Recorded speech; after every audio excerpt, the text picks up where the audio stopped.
ठाकुर जसपाल सिंह को अदालत में पेश किया जाए। यस सर, ठाकुर जसपाल सिंह को अदालत में पेश किया जाए। ठाकुर जसपाल सिंह को अदालत में पेश किया जाए।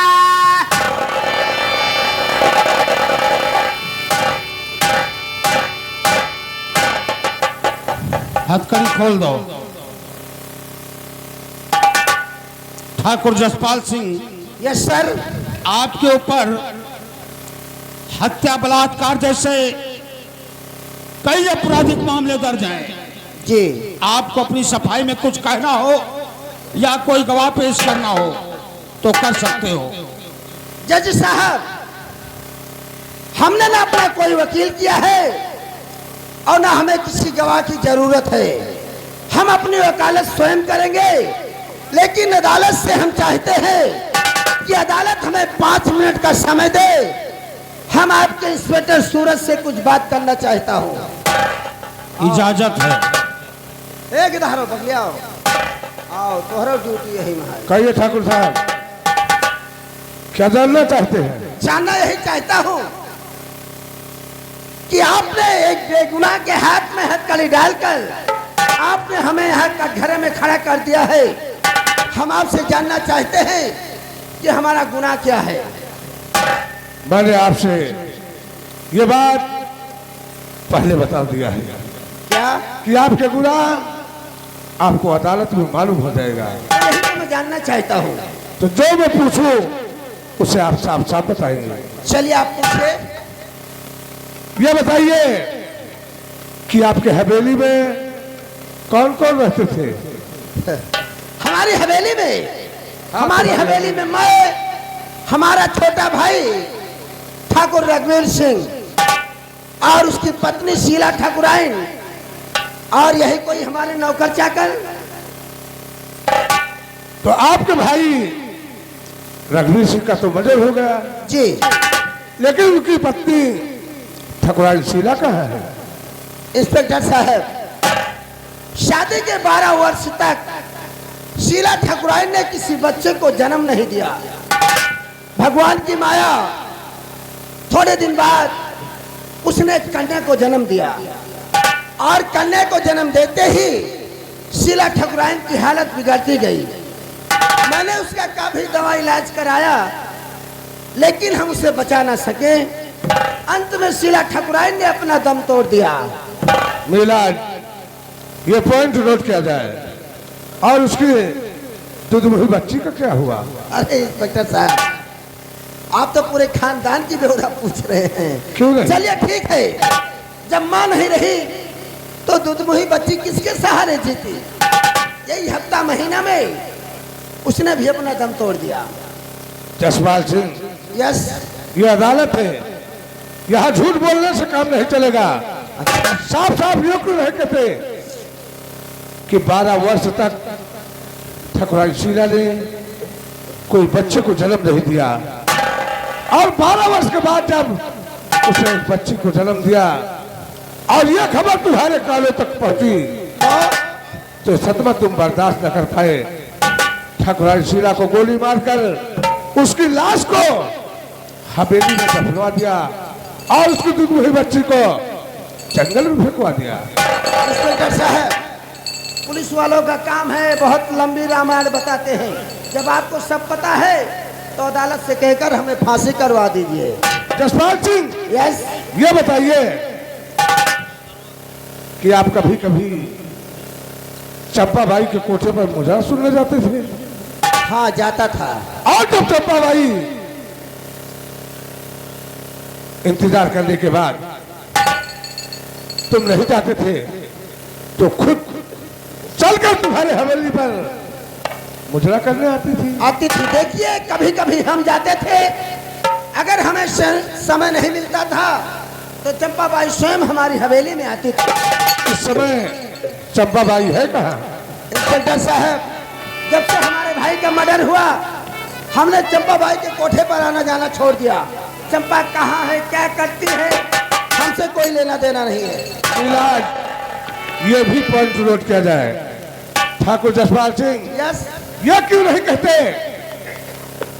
कि तुम चंपा बाई के कोठे पर मुजरा सुन रहे थे और अचानक उसके धर्म की बेटी वहां पर जा पहुंची और तुम देखकर उसके ऊपर मोहित हो गए। चंपाबाई से कहा कि आज से मुजरा तुम नहीं करोगी बल्कि तुम्हारी बेटी करेगी।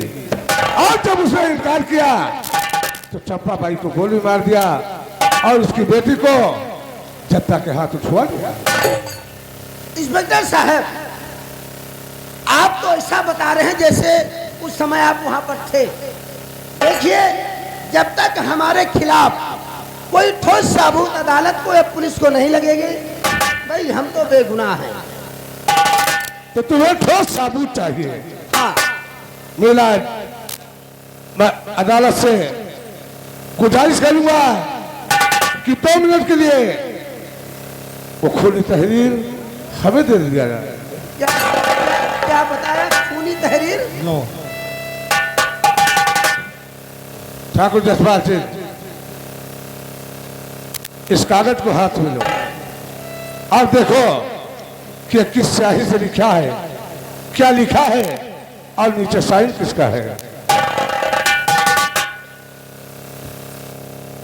इंस्पेक्टर साहब, ये स्याही से नहीं, खून से लिखा है। खून से लिखा है? हाँ। लगता है इस खून से तुम्हारा कोई बहुत गहरा संबंध है, क्योंकि तुमने इस खून को पहचानने में जरा भी दिक्कत नहीं की। इंस्पेक्टर साहब, शायद आप नहीं जानते हैं कि दिन को दिन कहा जाता है, रात को रात। ये खून से लिखा है तो खून कहा जाएगा, स्याही नहीं। तो इसमें लिखा क्या है? ये पढ़ना पड़ेगा। पढ़ना पड़ेगा। चलिए ठीक है। मेरा खून करने वाला और कोई नहीं, हमारा बड़ा भाई जमींदार जगपाल सिंह व उसका दोस्त जद्दा सिंह। हमारी पत्नी सपना निर्दोष है और हमारा बेटा अमन सिंह भी निर्दोष है। साइन ठाकुर रघुवीर सिंह, गांव माधोपुर। ठाकुर जसपाल सिंह, ये इससे क्या मतलब है? इससे मतलब साफ यही है कि जब तुम और तुम्हारा दोस्त जद्दा ठाकुर रघुवीर सिंह के ऊपर ताबड़तोड़ गोलियां चलाते रहे और उसने देखा कि मेरी बचने की कोई हालत नहीं है, उसे कुछ नहीं मिला, इस कागज पर अपने खून से यह तहरीर लिखा है कि मेरे ना रहने के बाद मेरी पत्नी सपना और बेटा अमन इस खूनी तहरीर को अदालत में पेश करेगा तो कातिल खुद ब खुद फांसी के तख्ते पर चढ़ जाएगा। इंस्पेक्टर साहब, हम जानते हैं हमने काफी देर तक पुलिस को और अदालत को गुमराह किया। यह सत्य है, यह खूनी तहरीर उसी समय की है। इसी के लिए हमने न जाने क्या क्या किया। और यह सत्य है कि हमने अपने छोटे भाई ठाकुर रघुवीर सिंह को गोली मारकर मौत के घाट उतार दिया और उसकी धर्मपत्नी शीला को गोली मारा और उसकी लाश को मैंने हवेली के अंदर दफन करवा दिया।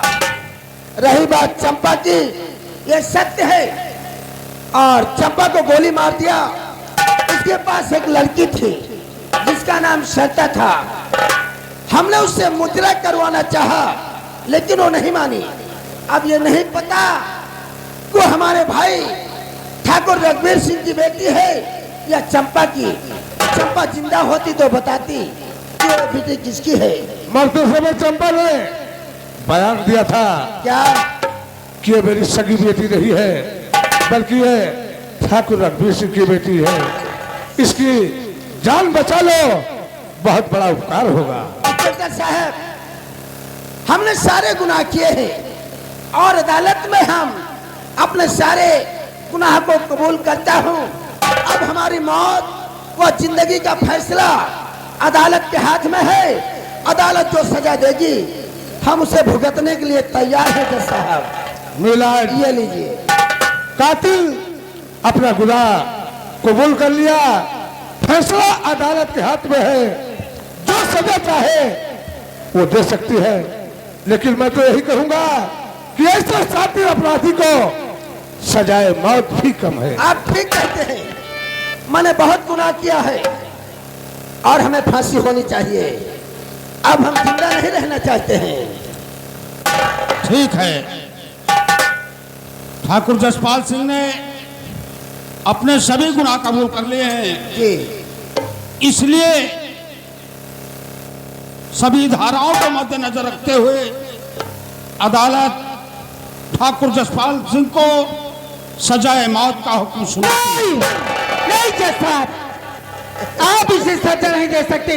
अरे इसे सजा देगी तो केवल सपना सजा देगी। सपना! हाँ, सपना ये का नाम अदालत लेना। है। सारी जिंदगी जेल में गुजार दिया और बूढ़ी हो गई। अब हमारी फांसी देखो, सजा सरकार देगी, तुम नहीं। हराम चाहते तेरी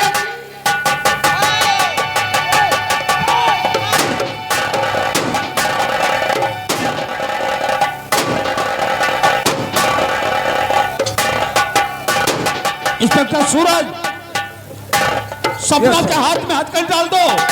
सपना जो के हाथ किसने में हथकड़ी लगाओ। भरी अदालत में एक मुलजिम का खून किया है।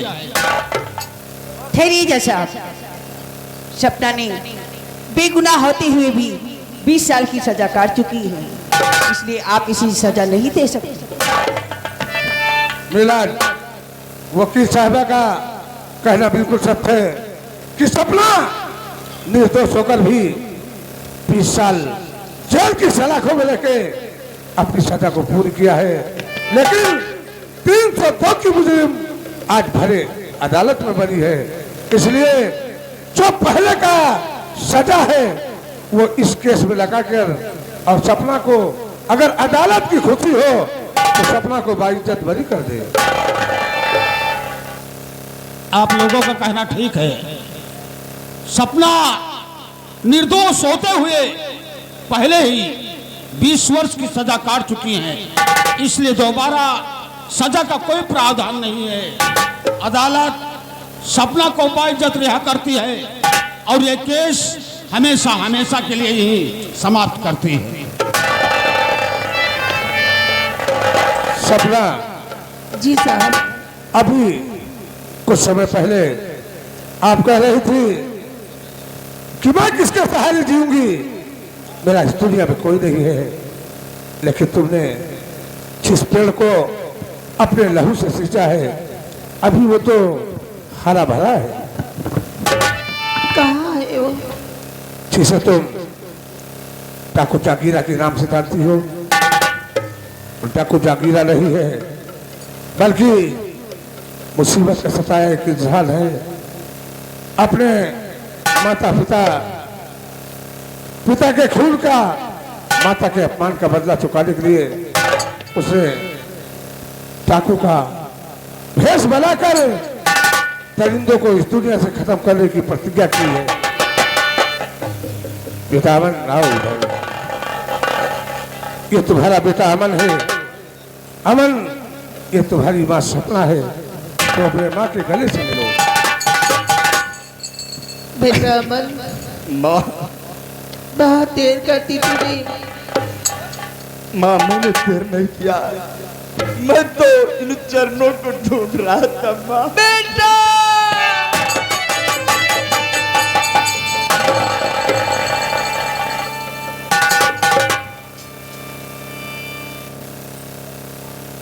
माँ, आज मैंने अपने पिता की कसम और आपके अपमान का बदला सब चुका लिया। आज से ये हवेली तुम्हारी है और ये खुशी और है।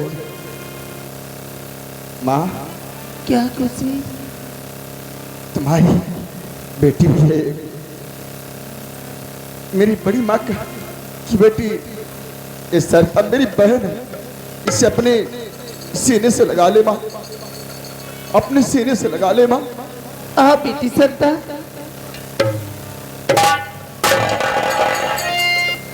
मैं तुम्हारी माँ को तो वापस नहीं ला सकती, लेकिन इतना वादा करती हूँ, तेरी जिंदगी में कोई भी कमी नहीं आने दूंगी मैं। माँ,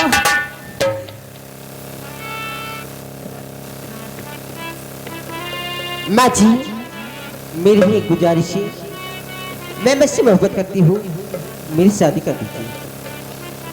बेटा अमन, अमन, क्या सच है क्या माँ? जो कह रही है? मैं नहीं जानता, मैं नहीं जानता माँ। अरे बेटा, भगवान इंसानों से प्यार करते हैं और इंसान इंसान से प्यार करते हैं, तो इसमें डरने की क्या बात है? हाँ माँ, बताओ मुझे। ये सच है, मैं सीमा से प्यार करता हूँ। कोई गुनाह नहीं किया, कोई पाप नहीं किया। आओ मैं तुम दोनों की शादी कर देती हूँ। आ बेटी, एक बार बोलिए साईं दाता की। कब के बिछड़े हुए हम आज कहाँ आएंगे, कब के बिछड़े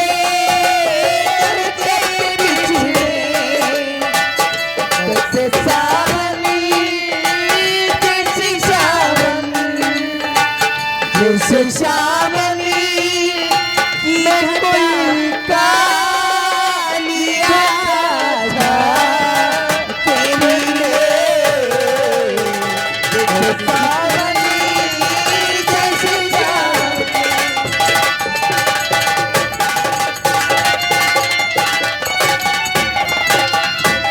हेलो, ओ जागो जागो परदेसिया भैली भरवा, ओ जागो